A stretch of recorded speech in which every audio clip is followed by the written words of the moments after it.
All right, we're going to be using the,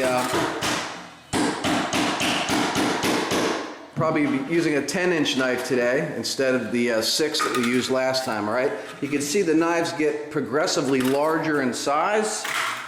And we're going from a 6 to a 10 to a 12. And over here, I've actually got a 14-inch knife. All right, now we're only going to be using the 14-inch knife for our butt joints, all right? The butt joint does not have a tapered edge. It's a flat end of the board. When you put a piece of tape on there, it makes a little hump in the drywall, all right? I can run my hand across, I go up a little and I come down. I'm going right over the tape. On the tapered joint, which is why they call it a tapered joint, the board it gets thinner on the ends. So when you put two pieces of tapered board together, two edges of the tapered board together, it creates a little in between the two sheets of drywall. So when you put the tape in, the tape actually recesses back into the board a little bit. All right, which is a good thing, because then all you got to do is cover the recess into the board, and the mud fills in the recess with the tape, and it just goes away. So your joints don't have to be as wide. They're going to end up being about 10 inches wide. All right. Whereas your butt joint, and I'll grab this 14-inch knife down here. With the butt joint, from the center of the joint, where the two pieces of board came together, you're going to be taking your 14-inch knife. Eventually, as the knives get larger, we're going to start with an 8 and a 10 and a 12. But by the time we're done, we're going to be wiping out 14 inches on this side of the joint, moving over to the other side of the center of the two pieces, and we're going to be wiping on another 14 inches of mud. So we're going to have 14 and 14 from center to center, all right? Which is going to create a mud joint that's going to be 28 inches wide, just to cover that little piece of 2-inch tape so that you cannot detect it. All right? It'll make more sense when we're actually doing it here, but that's why butt joints are so difficult to finish, because they have to end up being between 24 and 28 inches wide to hide the tape, whereas the tapered joints will probably finish up a tapered joint with no more than a 12-inch knife. All right, and we'll be able to take that right down the middle, and we're going to be filling in the tapered edge of the board. All right, so tapered edges are innies, butt joints are outies. All right, and when something's outward, it takes a lot more coats to hide it than something that's inward. And I hope that makes sense to you, but that's the logic behind the different size knives that we have down here. All right, we have a 6, a 10, a 12, and a 14. We also have a 14-inch mud pan. All right, and the reason for the 14-inch mud pan versus a 12 is we can get our biggest knife, the 14, to fit inside that mud pan and dig our mud out for a 14-inch swipe. All right, so today we're going to be putting on that first finished coat of mud to start hiding the tape. You can still see our tape everywhere. We can still see it in the corners as well. Now in the corners, the biggest knife that you're going to be using is going to be a 6-inch blade. Tom will be able to finish everything in the corner with a 6. And today what we're going to do is we're going to do one side, not both sides. We're going to do one side with a finished coat of mud with our 6-inch knife, hiding one side of the tape.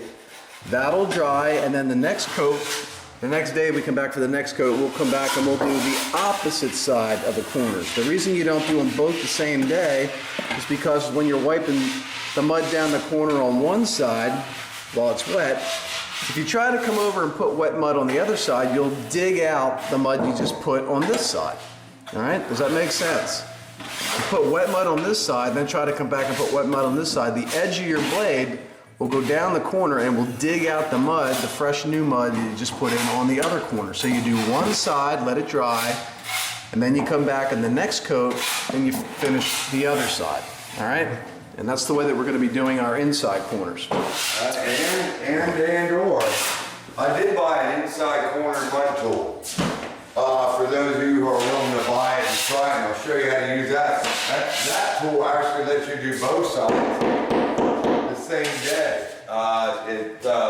This little guy right here? Yeah, but actually, but it takes a little trick to get used to using. I'll show you how to use it. All right. In case you want to purchase that tool and speed the process up a little bit. All right. And this is called the inside corner tool. And you can see it's got basically 2 6-inch knives bent right there in the center. One big blade, I guess, bent on a 90, so that when you go down inside the corner with this tool, this will permit you to do both of them at the same time and finish your corners inside corners a lot faster. So we're going to try this. I've used them in the past. They're a little trickier to use, but like anything with drywall finishing, there's a technique. There's a technique to how you hold your knives, work your knives, and this is just something else that you're going to have to learn how to use if you even want to attempt this. We're going to try it today and film it and see how it goes. Now what Tom's doing right now, he's going around with a 6-inch knife. It doesn't matter, you can use a 10, whatever. He's going around and he's knocking off anything that's loose. All right, he's just going around and he's rubbing his knife down each joint, and he's getting in the corners and he's just knocking off anything that, we're going to call them burrs, all right? Any little burrs that are on there, little pieces of drywall compound that dried a little bit high. Paying special attention to the bottoms of your drywall. That's where everybody makes a mistake. When they get down to the bottom, they leave a lot of mud down there. They leave it on extra heavy. So I'm just knocking off the burrs here, cleaning up, even these burrs on the walls, even on nail holes. When you put your mud on wet, some of them even stick out a little bit. So I'm just flattening everything. Just hit your entire wall. Any edges on this can come off. And he'll come down the edge of all of his joints with that 6-inch and he'll scrape off anything that's loose, all of his screw nail holes.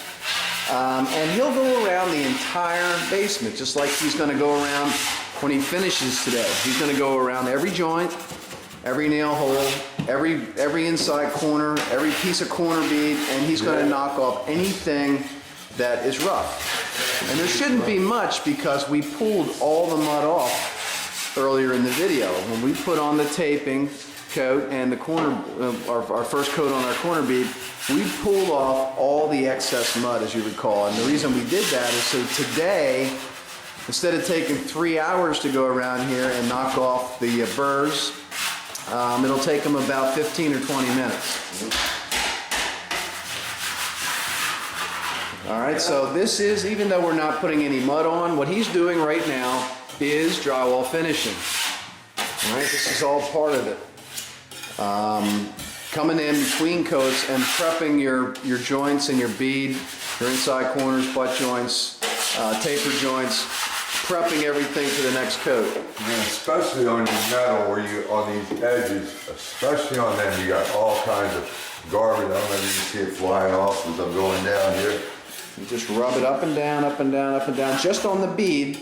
Just on the and the bead, remember, it's corner bead, but the bead is just a little rolled edge on the very outside corner of the 90. All right, that's where all this stuff collects. So he's running his knife down that bead, and then once he gets the bead clean, he'll go back to the edge of his joint, of his last coat, and he'll follow that edge down and knock off anything that's between the drywall paper and the edge of his knife. All right, he'll knock them off as well. In the inside corners, you want to be careful. You know, like I said, up in the very, very corner, you can see it's just a little gray in the corner there, about a ½ inch of gray there.